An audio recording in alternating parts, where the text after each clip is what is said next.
azota el viento y me estremece.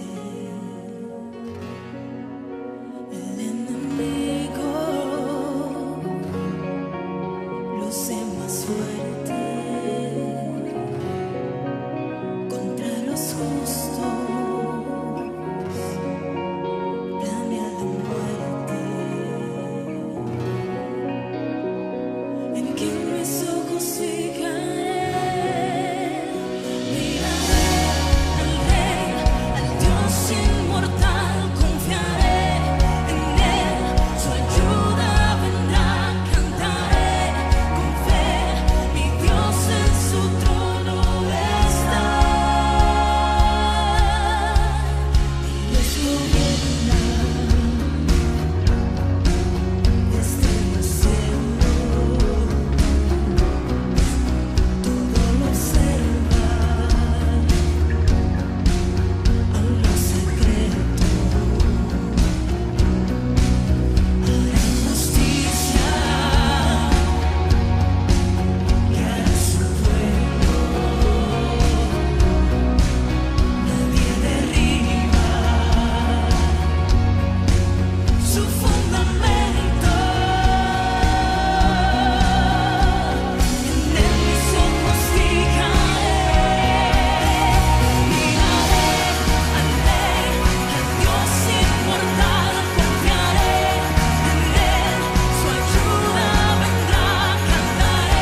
Sé que me amas, sé que me amas. Hoy me puso ante Jesús, viste tu sangre en la cruz, no hay otro amor igual. Él murió y resucitó, sobre la muerte venció, nada me separará de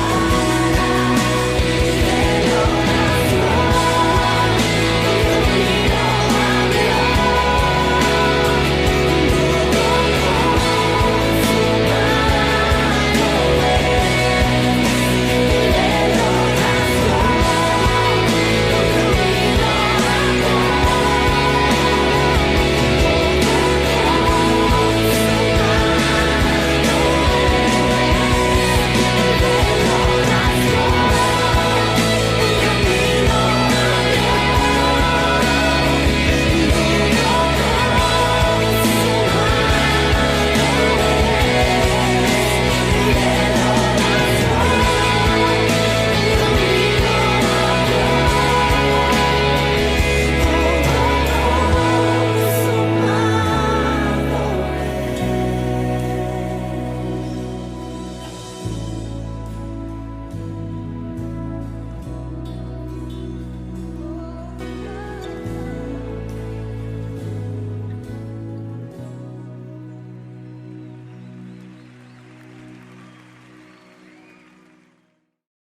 Evangelio de Marcos, capítulo 5, versos desde el 1 hasta el 20.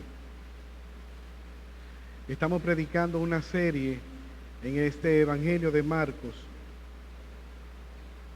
y he titulado este sermón Jesús, el Rey sobre los demonios.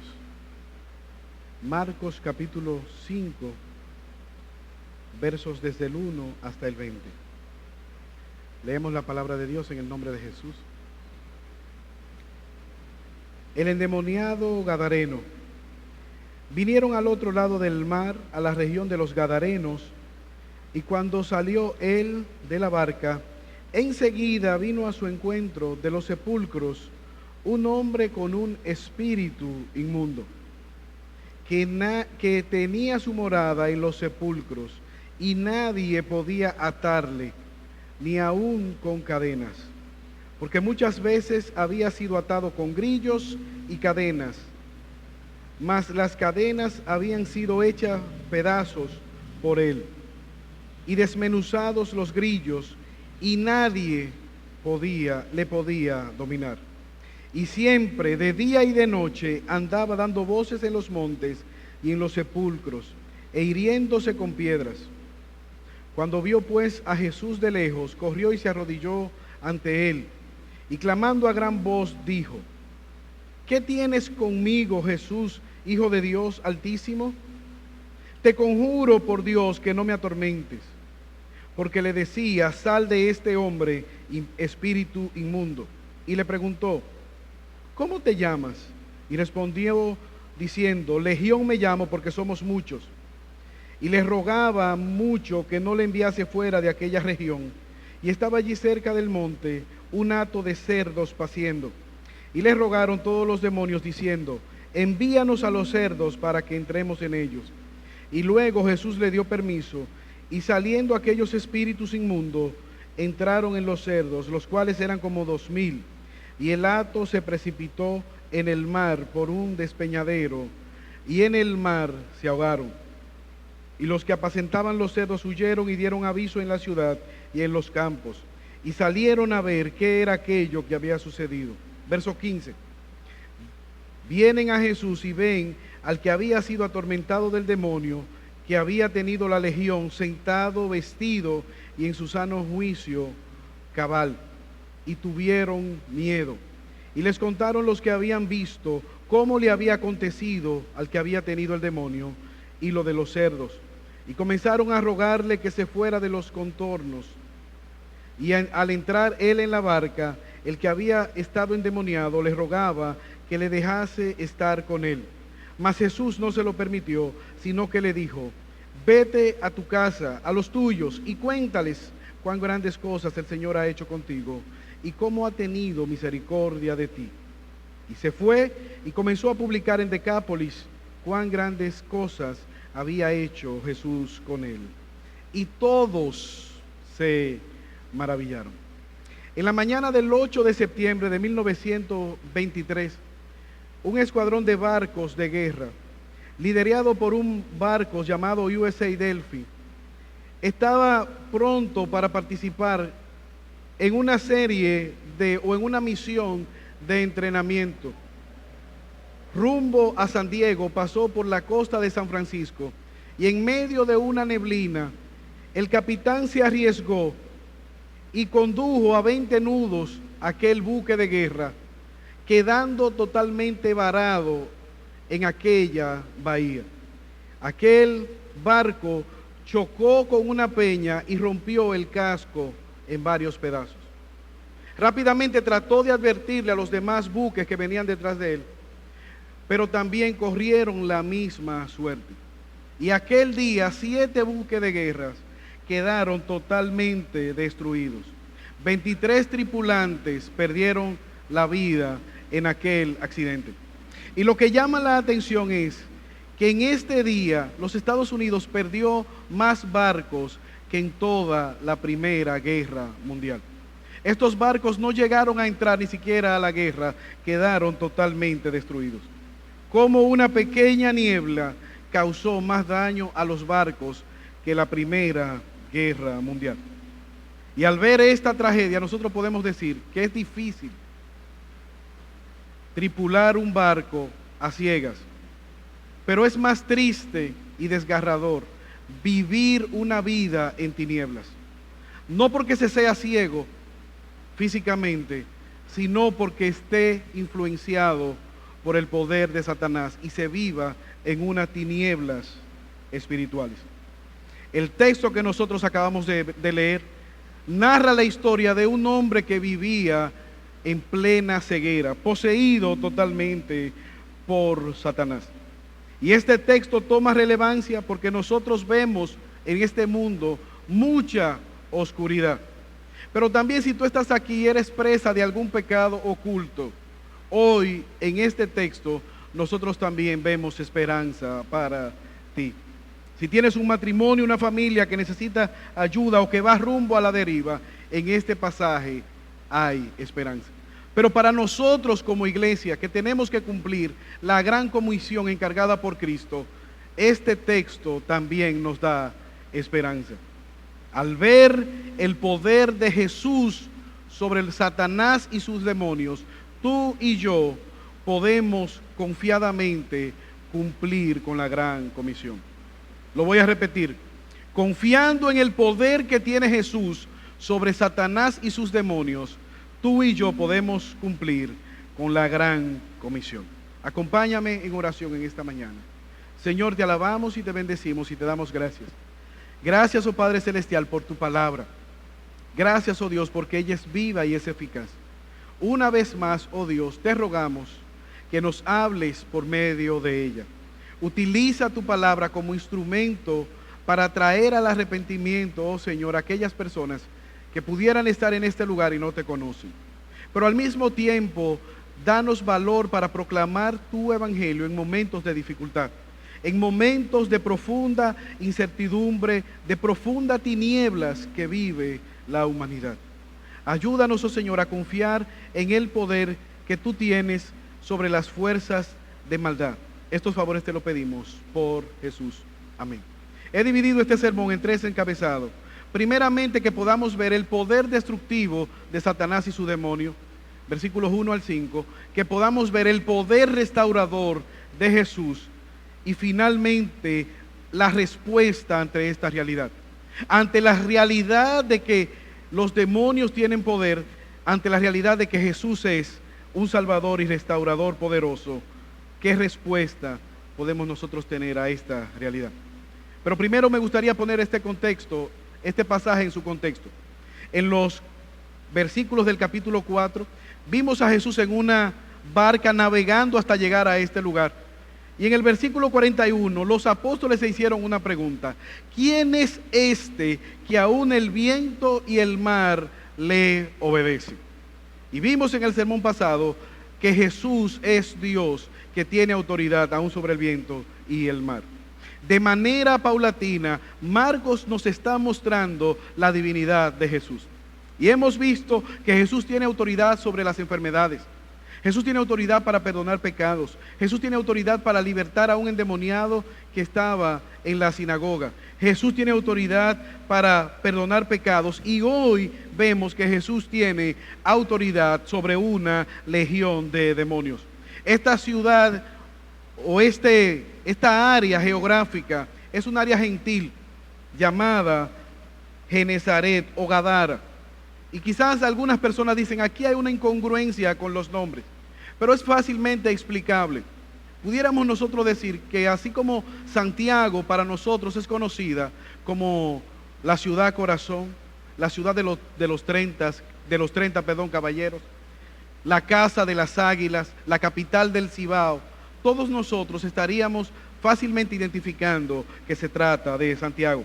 En Mateo 8:28, el texto paralelo, se nos habla de 2 endemoniados. No hay ninguna contradicción. Perfectamente pudieron haber sido 2 endemoniados y Marcos está describiendo el más llamativo o el que tenía la vocería de aquellos 2 endemoniados. Lo primero, vemos el poder destructivo de los demonios. Versículo 1 al 5. Vinieron al otro lado del mar, a la región de los Gadarenos, y cuando salió Jesús de la barca, enseguida vino a su encuentro de los sepulcros un hombre con un espíritu inmundo, que tenía su morada en los sepulcros, y nadie podía atarle ni aún en cadenas. La primera manera como Satanás había influenciado negativamente a este hombre es contaminando, profanando la imagen de Dios en aquel hombre. Este hombre literalmente vivía en los cementerios, andaba desnudo, no tenía vida social, no tenía familia, no podía ni siquiera hablar. En un lugar gentil vemos múltiples aspectos de contaminación: desnudo, solo, herido, vociferando. Pero también vemos cómo Satanás intenta desfigurar la imagen de Dios en este hombre. No solamente estaba inmundo, no podía entrar a ningún lugar donde se adorara el nombre de Dios. Ahora vemos tratando de destruir aquella imagen. Se cortaba, se hería. Imagínese este episodio. Simplemente ver a aquel hombre era una escena escalofriante. Estaba totalmente lleno quizás de costra, de tejidos purulentos, y así deambulaba este hombre. Como dice Calvino, este hombre tenía una existencia miserable. Este desdichado fue guardado entre las tumbas por un espíritu inmundo para que pudiera tener la oportunidad de aterrorizarlo continuamente con el lúgubre espectáculo de muerte, como si fuera cortado de entre los demás hombres. De día y de noche él ya moraba entre los muertos. Fin de la cita. Un diagnóstico de este hombre: fue creado para ejercer la autoridad de Dios, ahora está bajo la autoridad de Satanás. Fue creado para vivir en comunidad, en familia, vive entre los muertos en un cementerio. Fue creado para tener la capacidad de hablar, pero él simplemente daba alaridos desesperados. Tenía una fuerza, pero esta fuerza estaba fuera de control, era una fuerza para destruir. En vez de cuidar su cuerpo como templo de Dios, él constantemente lo estaba destruyendo.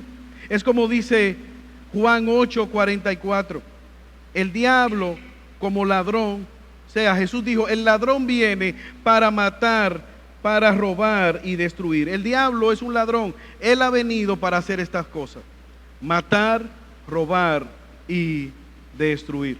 Y Pedro nos dice en 1 de Pedro 5:8, el adversario, el diablo, anda buscando como león rugiente a quien devorar. Ahora tú estás sentado en este lugar y tú dices, gracias a Dios que yo no estoy poseído por este tipo de atadura. Gracias a Dios que ningún demonio me está controlando. Ahora, cuando yo era joven, a nosotros nos gustaba mucho conseguir magnetos o imanes. Y lo que hacíamos con los magnetos, lo poníamos debajo de la butaca y poníamos un objeto metálico y lo movíamos. Donde movíamos el magneto, ahí iba el objeto metálico. Una fuerza invisible al ojo humano estaba movilizando el magneto. Lo que quiero resaltar con esto es que quizás tú no estás controlado totalmente por Satanás, pero Satanás puede estar ejerciendo influencia sobre ti. ¿Recuerdan Génesis capítulo 3? El hombre debió ser guiado por la voz de Dios en Edén, pero ¿qué hizo? Escogió la voz de Satanás. Y Adán pasó de ser un líder, siervo en aquel huerto, a entregar libremente la autoridad que Dios le había dado a él, entregársela a Satanás. Eva fue creada para ser una ayuda idónea de aquel hombre llamado Adán, y fue una ayuda idónea, pero de Satanás. Caín fue creado, quizás debía un deber de hermano mayor cuidar a su hermano menor, y ¿qué hizo fruto del pecado? Mató a Abel, su hermano menor. Y así sucesivamente vemos que cuando el pecado entró, el propósito de Dios para el hombre quedó prácticamente destruido.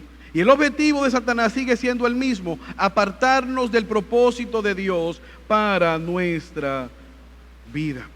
Ahora, una pregunta: ¿qué había hecho la sociedad por aquel endemoniado? ¿Qué hizo la ciencia por este endemoniado? Versículo 4. Muchas veces había sido atado con grillos, cadenas, mas las cadenas habían sido hechas pedazos y desmenuzados los grillos. Y nadie le podía dominar. ¿Qué hizo la sociedad por aquel hombre? Nada. Estaba desnudo, no lo habían podido vestir. Estaba fuera de sí, nadie lo había podido volver a sus cabales. Estaba ante la esclavitud del pecado. Y lo que queremos resaltar es, hermanos, el pecado no puede ser domado con psicoterapia. La influencia de Satanás no puede ser derrotada con terapias de la psicología. Y esto entonces es interesante para con nosotros, porque cuando nosotros vamos a la ciencia ante el pecado con mucha frecuencia, la ciencia dice: tú no eres el problema es como a ti te criaron, el problema es tu esposa, el problema es tu jefe, el problema son los vecinos, el problema es otro, el problema no eres tú. La Biblia enseña que solamente Dios puede libertarnos de nuestros pecados. Solamente Dios puede darnos a nosotros razón para nuestra existencia. Como dijo Pascal, en cada ser humano hay un vacío en forma de Dios dentro de cada uno de nosotros, y solo Dios puede llenarlo. Solo Dios puede dar sentido al ser humano. Solo Dios puede traer felicidad al corazón humano. Ahora, qué triste cuadro tenía aquel hombre de desesperanza, diariamente esperando el día de su muerte, con la triste realidad de que le esperaría la condenación eterna. ¿Quién podrá ayudar a este hombre? ¿Quién podrá tener misericordia de este hombre? Y con esto damos paso a nuestro segundo encabezado: el poder restaurador de Jesús. Versículo 2. Cuando salió Jesús de la barca, enseguida vino a su encuentro de los sepulcros un hombre con un espíritu inmundo. Versículo 6. Cuando vio pues a Jesús de lejos, corrió y se arrodilló ante él. Versículo 7. Y clamando a gran voz dijo: ¿qué tienes conmigo, Jesús, Hijo del Dios Altísimo? Te conjuro por Dios que no me atormente. Porque Jesús le decía: sal de este hombre, espíritu inmundo. Lo primero que Marcos nos quiere resaltar es el poder liberador de Jesús. ¿Qué viene a tu mente cuando tú escuchas: sal de él, se arrodilló? Desde que Jesús pisó aquel lugar, inmediatamente aquellos demonios fueron testigos, fueron conscientes de la presencia de Dios en aquel lugar. salieron al encuentro y Marcos nos dice que se arrodillaron. Ahora, no se arrodillaron para adorar a Jesús. Se arrodillaron como actitud de rendición ante el Dios soberano que estaba en la presencia de ellos. Y esto es importante porque Santiago 2:19 nos enseña: tú crees que Dios es uno, bien haces. También los demonios creen que Dios es uno, y no solamente creen, tiemblan. Aquí vemos a estos demonios postrados, no en arrepentimiento como dijimos anteriormente, sino reconociendo la autoridad de Jesús. Jesús es un libertador. Jesús está invadiendo el territorio enemigo para libertar a aquel cautivo. Pero vemos que Jesús es un rey todopoderoso, es Dios. Versículo 7, clamando a gran voz, dijo, el vocero de los demonios le dijo a Jesús: ¿qué tienes conmigo, Jesús, Hijo del Dios Altísimo? ¿Recuerdan la pregunta de Marcos capítulo 4, verso 41? ¿Quién es este que el viento y el mar le obedecen? Estos demonios dicen: ese es, Jesús es Hijo del Dios Altísimo. Ahora hay algo que a mí me gustaría resaltar. El hecho de que tú sepas que Jesús es Dios no es suficiente. El hecho de que tú sepas que eres un pecador no es suficiente. El hecho de que tú te postres delante de Jesús no es suficiente. La Biblia enseña que un día toda rodilla se doblará. De hecho, yo estoy seguro que todas las personas que están en el infierno son creyentes. En el infierno no hay incrédulos. Son creyentes que saben que Jesús es verdad, es Dios. Son creyentes que creen que el infierno existe. Son creyentes que creen que el diablo es real. Son creyentes de la condenación eterna es real. Pero lo único es que la Biblia tarde creyeron cuando no había esperanza. La Biblia dice que un día toda rodilla se doblará. El problema es cuándo se doblarán tus rodillas. El problema o la inquietud es de qué manera se doblarán. Dios demanda que nosotros levantemos nuestras manos en rendición, reconociendo que Él es el único Dios verdadero que merece nuestra obediencia. Él, Jesús, es un rey, el rey todopoderoso. Jesús es Dios. Y vemos aquí el poder que Él tiene. Solamente hay uno dando órdenes aquí, y es Jesús. Pero también los demonios reconocen que ese Jesús es el juez justo que juzgará todas las cosas. Versículo 17, te conjuro por Dios que no me atormente. Y Mateo capítulo 8, versículo 29, el texto paralelo dice: clamaron a gran voz diciendo: ¿qué tienes con nosotros, Jesús, hijos de Dios? ¿Has venido acá para atormentarnos antes de tiempo? Ellos ven en Jesús ese juez justo que ha dado una sentencia de juicio para el día final. Y lo que ellos dicen, todavía no ha llegado la ejecución de la sentencia. No se ha acabado el mundo, todavía no ha llegado el juicio final. ¿Por qué has venido para atormentarnos? Jesús es ese juez justo, ese rey de reyes y ese libertador que está entrando en territorio enemigo para vencer. Es por eso, hermanos, que a veces yo me río cuando yo veo en las redes sociales que alguien dice, que alguien publica: vamos a darle like para que Jesús gane. Hermanos, Jesús no está pulseando con nadie. No se hace elecciones para ver quién es el gobernador de todas las cosas. Hay un solo Dios poderoso que gobierna todas las cosas y tiene control sobre todo, y es Jesús. Él gobierna, Él tiene autoridad sobre la tormenta, Él tiene autoridad sobre el mar, Él tiene autoridad sobre las enfermedades, Él venció a Satanás y Él tiene autoridad sobre los demonios. Ahora digo esto, hermanos, porque con mucha frecuencia nosotros solemos cometer dos errores al hablar de los demonios, de los ángeles caídos. O lo pasamos por alto y decimos no existen, o le damos un énfasis mayor al que la Biblia le da. Y pensamos que ellos tienen más poder del que realmente tienen. Aquí vemos que los demonios están sujetos a la autoridad de Jesucristo. Ellos se levantan y hacen una petición a Jesús. Versículo 10. Ya Jesús le dijo: salgan de ahí. Y ellos les dicen, versículo 10, y les rogaba mucho que no le enviare fuera de aquella región. Versículo 11, estaba cerca del monte un hato de cerdos paciendo. Versículo 12, le rogaron todos los demonios diciendo, envíanos a los cerdos para que entremos en ellos. Y luego Jesús les dio permiso. Y saliendo aquellos espíritus inmundos, entraron en los cerdos, los cuales eran como 2000. Y el hato se precipitó en el mar por un despeñadero, y en el mar se ahogaron. Alguien ha dicho que los cerdos prefirieron el suicidio antes que estar endemoniados. Pero lo que el texto enseña es la maldad de Satanás. Él tiene la capacidad de destruir. Al salir y quedar libre aquel hombre, estos cerdos fueron lanzados al precipicio.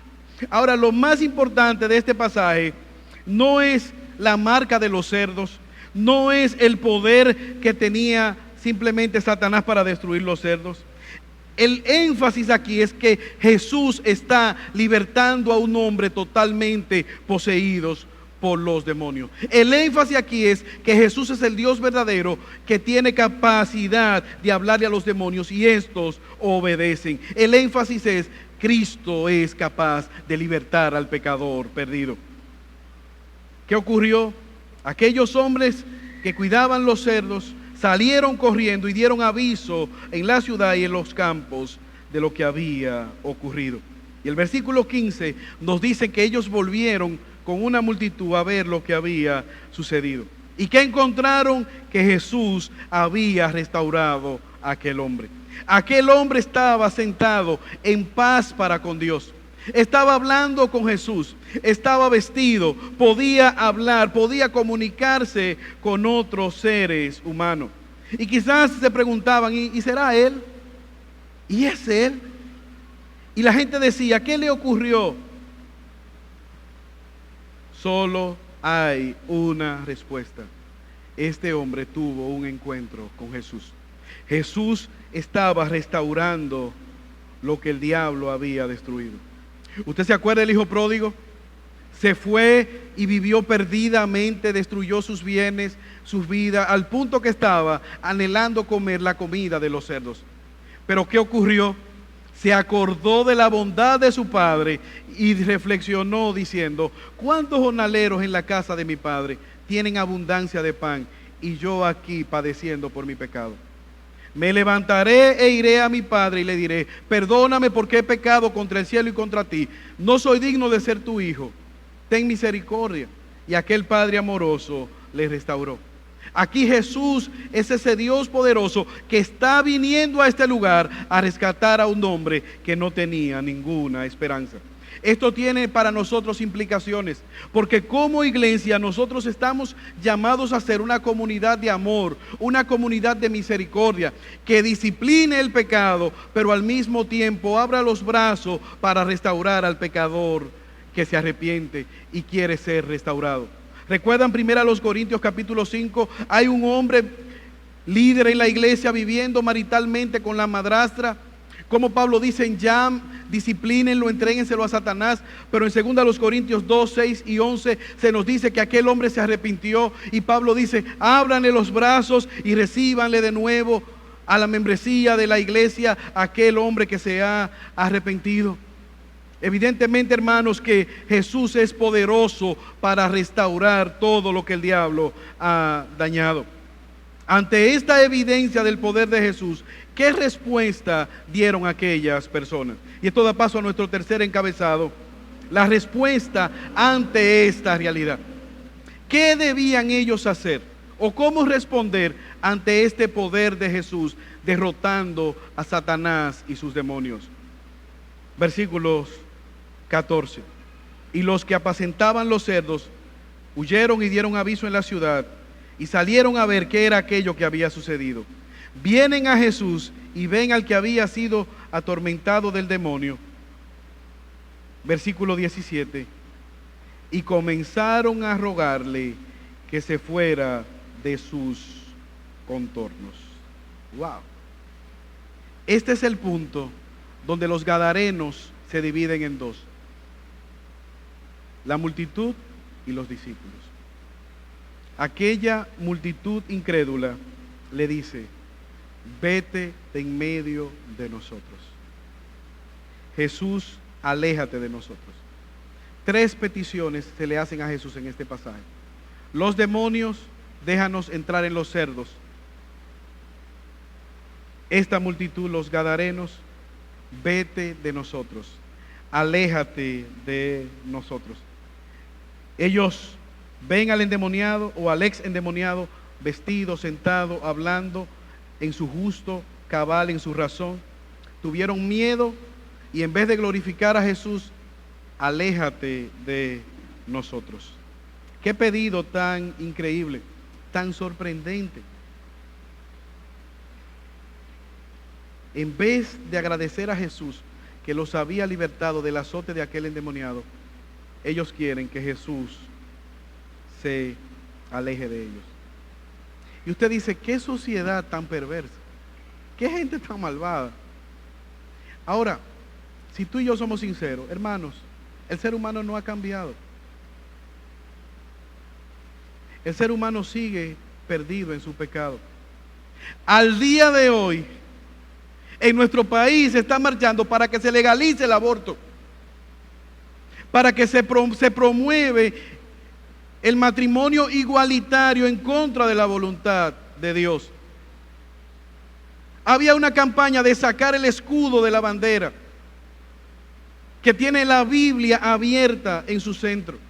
Y una y otra vez vemos los legisladores legislando en contra de la voluntad de Dios, diciéndole a Jesús: aléjate de nosotros, no queremos nada contigo. Quizás por algún tipo de provecho económico, algún tipo de fama social, algún tipo de remuneración para posesión de algún tipo de bien. Jesús, aléjate de nosotros. Pero también tú y yo alejamos a Jesús cuando conocemos la palabra de Dios, cuando conocemos la voluntad y decimos: ese es el camino correcto, esa es la voluntad de Dios, pero yo haré tal cosa. Cuando vemos la palabra de Dios y tomamos una dirección opuesta a lo que Dios nos enseña en su palabra. Cuando sin pensar, al criar los hijos, no estamos tomando en consideración la palabra de Dios. No damos un valor a las Escrituras. Ahora vemos una segunda petición. Versículo 18. Lo que pidieron que Jesús se fuera. Pero en el versículo 18 dice que Jesús, al entrar en la barca, el que había estado endemoniado le rogaba que le dejase estar con él. Wow. Jesús dice: bueno, vámonos. Y el ex endemoniado quiere irse con Jesús. Señor, yo me voy contigo. Donde tú estés, yo estaré. Donde tú estés caminando, yo caminaré junto a ti. Donde lo que a ti te pase, me pasará a mí. Tu suerte, Jesús, será mi suerte. Por lo que tú has hecho en mi vida, yo viviré para tu gloria. ¿Qué contraste entre este hombre y el joven rico? ¿Se acuerdan el joven rico que se creía prudente, que se creía piadoso? Cuando Jesús le invita a ser su discípulo, él ama más la riqueza y se queda triste. Pero aquí vemos un hombre que no tenía ninguna posibilidad de ser un discípulo de Jesús, pidiendo a Jesús que le deje entrar en la barca. Él quería seguir con Jesús. Algunos quizás pueden pensar: bueno, tenía temor de que le volviera lo que Jesús había expulsado. Pero yo pienso que él tenía el anhelo de seguir en comunión con Jesús. Jesús me cambió la vida, Jesús me ha transformado, Jesús ha ordenado mi vida y me ha dado prioridades. Por lo tanto, dedicaré los días de mi existencia a vivir para su gloria. Esto es un discípulo. Pero Jesús les dice: tú vas a ser testigo, pero no en este lugar. Yo quiero que tú vayas, versículo 19, vete a tu casa, a los tuyos, y cuéntales cuán grandes cosas el Señor ha hecho contigo y cómo ha tenido misericordia de ti. A mí no me conocen en esta tierra, a mí no me quieren en esta tierra, pero a ti sí te conocen. Ve y háblales de lo que yo he hecho en tu vida. Ve y sé mi testigo. Y dice la palabra que aquel hombre inmediatamente obedeció y fue a predicar el evangelio, a proclamar las grandezas que Jesús había hecho en su vida. Esto es interesante porque a veces nosotros, hermanos, pensamos que solamente hay dos grandes ministerios: o predico o canto. Si yo no predico, entonces tengo que cantar. Nada más lejos de la verdad. Tú y yo podemos y debemos proclamar el evangelio a nuestros familiares, a nuestros amigos, a nuestros vecinos, a nuestros compañeros de trabajo, donde quiera que existan las tinieblas, las ataduras, y tú estás ahí, eres la voz de Dios en ese lugar. Debes ser la voz de esperanza en ese lugar de trabajo. Pero me llama la atención cómo la centralidad que Jesús le da es a la proclamación del evangelio. Ve y proclama. Si quizás hubiese sido un falso maestro de la prosperidad, monta este endemoniado y antes de cada predicación pasa un video del endemoniado en la condición antigua y luego lo que se había hecho. Pero ese no es el caso de Jesús. Jesús quiere que él vaya a los suyos. Leí una frase que dice: encuentra algo que amas y deja que te mate. Cumple con el propósito de Dios. Aquel hombre quería vivir totalmente para la gloria de Dios. La pregunta es: ¿cuándo vas tú a vivir para la gloria de Dios? ¿Cuándo vas a obedecer la palabra de Dios? ¿Qué necesita hacer Jesús para que tú te apartes de ese pecado? ¿Cuándo vas a compartir el evangelio con tus familiares y amigos? Tú y yo tenemos familiares que si murieran hoy, estamos seguros de que no tienen una correcta relación con Dios. Confiando en la autoridad de Jesús sobre Satanás y sus demonios, podemos cumplir con la gran comisión. Un niño estaba jugando con una tableta en el patio de su casa. De repente el niño dejó de jugar, levantó la mirada y vio que estaba llegando su papá a su casa. La hermanita también vio al papá y salieron corriendo: mami, mami, es papá, ha vuelto, ha llegado. De repente en aquella casa sale una joven señora y ve que realmente el padre ha llegado y tiene lágrimas en los ojos, preguntándose qué fue, qué ocurrió, qué sucedió. Aquel hombre le responde: fue Jesús, es Jesús. Conocí un hombre llamado Jesús que me libertó. Él es Dios. Y déjame decirte lo que Él ha hecho por mí. Yo quería seguirle, yo quería irme con Él y Él me mandó para que viniese a hablarte a ti y a todo nuestro vecindario lo que Él ha hecho por mí. Y desde hoy en adelante yo quiero vivir para su gloria. Yo quiero que como familia nosotros podamos servirle a Él. ¿Te imaginas tú esta historia de este hombre llegando a su casa, reconociendo lo que Jesús había hecho? Y todavía esa historia se sigue narrando, en la cual el ex endemoniado es un ejemplo de que tú y yo podemos confiar en la autoridad de Jesús sobre los demonios y proclamar el evangelio. Qué hermoso ejemplo de un discípulo de Cristo. Este hombre se levantó como un endemoniado y terminó el día glorificando a Cristo. Que Dios nos ayude, hermanos, y que al igual que este hombre, tú y yo podamos confiar en la autoridad de Jesús sobre los demonios, sobre las tinieblas, sobre Satanás, y cumplir con la gran comisión que Él nos ha dado. Oremos. Señor, gracias, oh Padre Celestial. Gracias, oh Dios. Porque si hoy estamos en pie, es por Jesús. Él es el único camino para nuestra salvación. Gracias, oh Señor. Porque si hay algo en nosotros, simplemente es tu obra, es tu gracia, es tu misericordia. Gracias, oh Señor, porque vemos tu poder manifestado, libertando al pecador y comisionándolo para cumplir con la gran comisión. Una vez más, oro, Señor, por aquellos que no te conocen. ten misericordia, como tú has tenido de muchos de nosotros en este lugar. Y ayúdanos, oh Señor, en medio de la angustia, en medio del temor, en medio de la oscuridad, a cumplir con la gran comisión que tú nos has dado. Porque te lo pedimos por Jesús. Amén.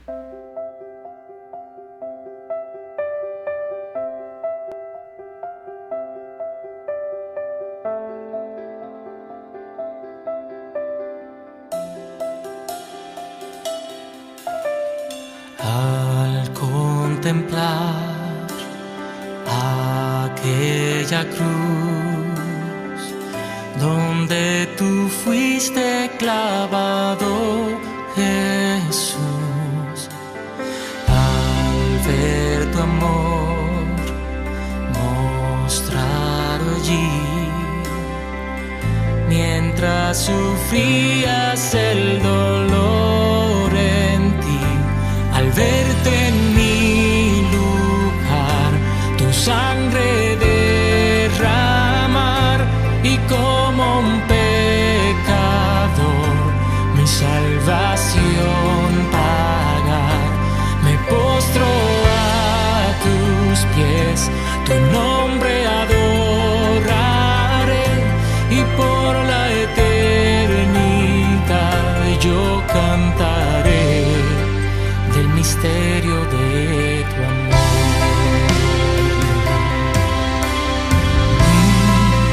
Del misterio de tu amor.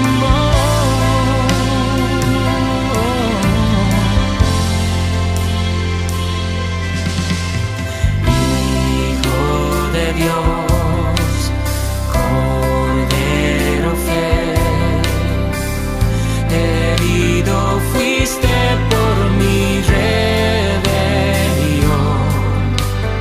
tu gracia fue mi salvación, me hiciste libre de condenación, al verte en mi lugar, tu sangre derramar, y como un pecador mi salvación pagar, me postro a tus pies, tu nombre adoraré, y por la eternidad yo cantaré del misterio de tu amor.